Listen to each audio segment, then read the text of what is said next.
Olá, estamos de volta com o nosso Informando 98.9, que é um podcast, um bate-papo com os colunistas da rádio mais gostosa da cidade. Esse nosso segundo bloco, e eu estou recebendo hoje Paulo Cesaro e o Jonathan pela primeira vez aqui batendo papo com a gente, né? Isso aí. E a gente falou um pouco de inteligência artificial no final do primeiro bloco.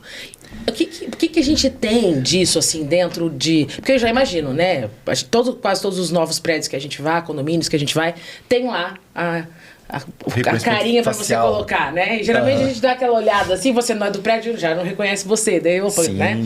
Então isso é só um pouquinho, né, do que tem de controle de acesso mais moderno. O reconhecimento facial, eu acho que a gente até falou no outro programa, né, alguma coisa, ele evoluiu muito na pandemia, né? Como várias outras tecnologias acabaram evoluindo bastante. E o reconhecimento facial, ele integra muitos controles de acesso nos condomínios, né, João? Isso aí. Então, e assim, o controle de acesso, ele vai além daquela entrada para o condomínio. Hoje, vários condomínios, você vai às áreas fechadas, né? Um salão de jogos, um salão de festas, uma academia, né? Todos eles têm um controle de acesso. E hoje usa-se, né, o facial. E aí até... Né, faço aqui às vezes pro Jonathan, né? Qual que é a vantagem, né, Jonathan, daqueles antigos controles, né? E assim, uma coisa importante do reconhecimento facial é que a face ela é intransferível, né? Desde que tem uma tecnologia com antifraude, né? Que essa antifraude não dá para colocar foto lá. Não dá para colocar foto. Então, sempre que contrataram um sistema, né? Verifique esse antifraude, né? Do sistema se realmente está ativo, né? Então, faça teste, né? Gestores de condomínio. E também, o que ele é interessante é isso. A face ela é intransferível. Então ela elimina aqueles cartões, né, magnéticos, elimina as tags, né, que isso aí você pode passar para outra pessoa e essa outra pessoa vai acessar o condomínio, que deixa um pouco mais inseguro o condomínio. Quando você é roubado, perde chaves, né? Justamente, então consegue, e normalmente tem alguns condomínios ainda que tem a tag com o nome do condomínio, né? Sim. Então, caso você ache, você já sabe até onde entrar. Isso, então a gente precisa ter essa preocupação. Número do apartamento. E além disso, né, Paulo, o controle de acesso, ele é usado a nível de gestão também, não só de segurança, né? Então, você consegue, por exemplo, em condomínios clubes grandes, né? Você consegue saber o pico de horário de acesso de academia, por exemplo, para você tomar alguma ação ali naquele momento, né? Você consegue controlar... ter a gestão do acesso de prestadores de serviço, né? Principalmente hoje que o serviço, obras estão muito em alta, né? Voltaram, né, em Londrina a ter muitas obras, não né? só apartamentos, mas em condomínios horizontais, né? Onde é vendido o terreno e a pessoa constrói. Então, aí você tem muita gente construindo. Muito acesso, né? Justamente. E muitas pessoas ali tentando acessar. Muito acesso. Então, o reconhecimento facial, hoje, eu acho que é a tecnologia mais segura, né? Para os condomínios, né? Para ter esse controle de acesso, né, Paulo? Uma coisa que o Jonathan falou aqui, eu me lembro que eu cheguei a ver alguns condomínios que tem o controle de acesso e aí existe um percentual de similaridade. E geralmente, eu falo geralmente assim, é que eu acabei vendo alguns casos dessa forma, tá? Não que eu tenha visto todos e aí eu tenho uma estatística aqui, né? Ele usa uma similaridade muito baixa. Então, o que pode acontecer? Ele reconhecer uma pessoa, né, e outra pessoa está passando ali. Então, ele confunde. Né? Alguma característica, né, semelhante. E o que a gente percebe? Né? O pessoal coloca, muitas vezes, essa similaridade baixa para evitar que a pessoa não seja reconhecida e tenha problemas para entrar no condomínio. Porque muitas vezes o sistema de reconhecimento facial, quando está calibrando, né, o que acontece? Ele pode acabar não reconhecendo algumas pessoas. E aí as pessoas ficam incomodadas, as pessoas reclamam. Mas assim, para não ter esse tipo de dor de cabeça, baixa similaridade, daí qualquer... Mas pode ter certeza, é melhor a dor de cabeça de você não conseguir entrar e o sistema, calibrar melhor o sistema, tirar outra foto. Porque acontece muito quando a pessoa tem a oportunidade de tirar a foto, né? Muitas vezes tem que fazer foto de lado, de cima, de baixo, né? Tudo. E passar pro administrador. Né?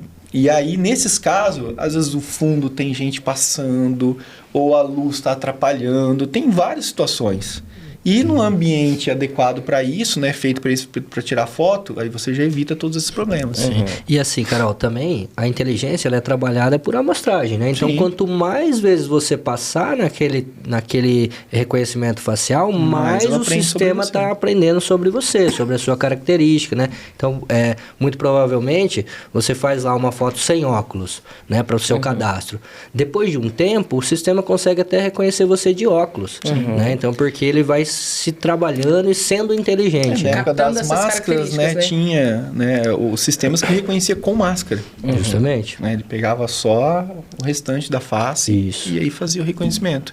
Uma outra coisa também dos reconhecimentos faciais que é interessante, a gente vê assim, sempre se conversar muito sobre isso, mas eu acho que está um pouco lento ainda, que é o quê? A ligação, né, às vezes de um reconhecimento facial ou reconhecimento de placas, que é outra coisa também que é feito pelos sistemas de acesso, com uma ligação com a polícia. Que daí ela já conseguiria identificar se aquela pessoa ou aquele veículo é roubado ou não está no sistema. Justamente, fazer essa integração. Né? Integração. Isso já existe? Então, o que eu sei é que já existem alguns estudos, mas efetivamente eu acho que não tem nada implantado. Se eu não me engano, em São Paulo existem algumas iniciativas ali, mas não é uma coisa que já está ampla.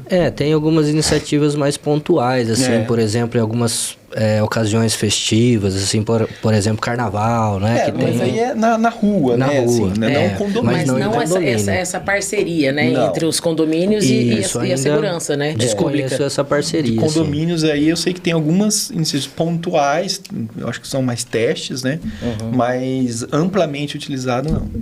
A gente até comentou isso no episódio que a gente falou sobre condomínios, né? Essa questão do acesso também, ela é importante, por exemplo, piscina. Sim. As crianças, o acesso à piscina no parque, no parquinho, ou crianças, ou adultos que estão lá brincando nos brinquedos das crianças, né? E consegue esse controle mais específico. Com certeza. Sim. Alguns regimentos, eles já trazem, né, no próprio regimento, a questão da idade em algumas áreas comuns, né?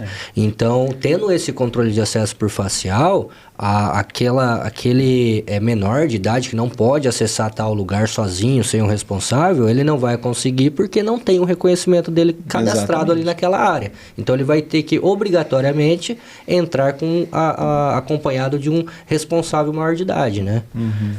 Que já foi pré-determinado. Já foi cadastrado na administração do condomínio, né? E hoje é muito fácil, né, cara? Hoje vários sistemas, eles já trazem isso tudo na palma da mão, né? Então o morador não precisa mais ir lá na administração, né? Basta a administração ter um procedimento seguro, né, para fazer todo esse cadastramento, mas o morador não precisa mais sair lá da casa dele para fazer, ele já faz direto no app, né? Tem muitos aplicativos aí hoje que usam essa tecnologia e é bem mais fácil hoje, bem mais cômodo, né? Há quantos anos você trabalha nessa área? Condomínios? 14 anos. 14 anos. Como é que é? Como é que você compara? Quando você começou lá com agora? Olha, 14 anos não parece muito, né? Mas em tecnologia, de 2010 para cá, foi muitas mudanças. A gente tinha... Se a gente pegar de 1990 a 2000 é uma coisa. Agora, se pega no outro... Você tem muita diferença, né? Eu me lembro mais de você ter alguns cartão e tags que eram bem mais comuns, né? Você encontrar. Mas a maioria dos condomínios era portaria, eram os porteiros que faziam o reconhecimento e era muito de conhecer a pessoa.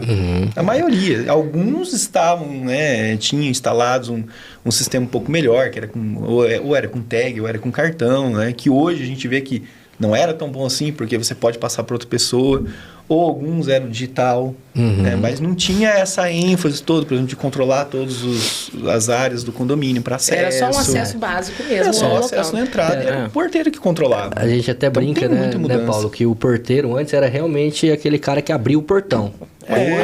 O Hoje a trabalho dele portaria era esse. Hoje a portaria mudou muito, né? Hoje a portaria ele trabalha com 3, 4 telas às vezes na frente dele.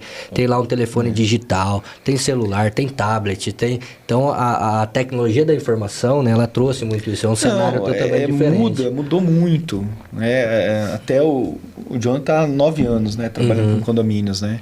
E nós trabalhamos juntos, né? Também. Então a gente vê da época que foi 2015, né? Para cá, 2014 para cá, quantas coisas a gente evoluiu, né? Não precisa nem ir tão longe, né? Eu acho que se a gente pegar os últimos 5 anos assim, já teve uma mudança enorme. Né? Vamos falar dessa capacitação do pessoal, né? De quanto isso mudou no próximo bloco? Pode ser? Pode ser. Então a gente vai rapidinho pro intervalo e a gente já volta.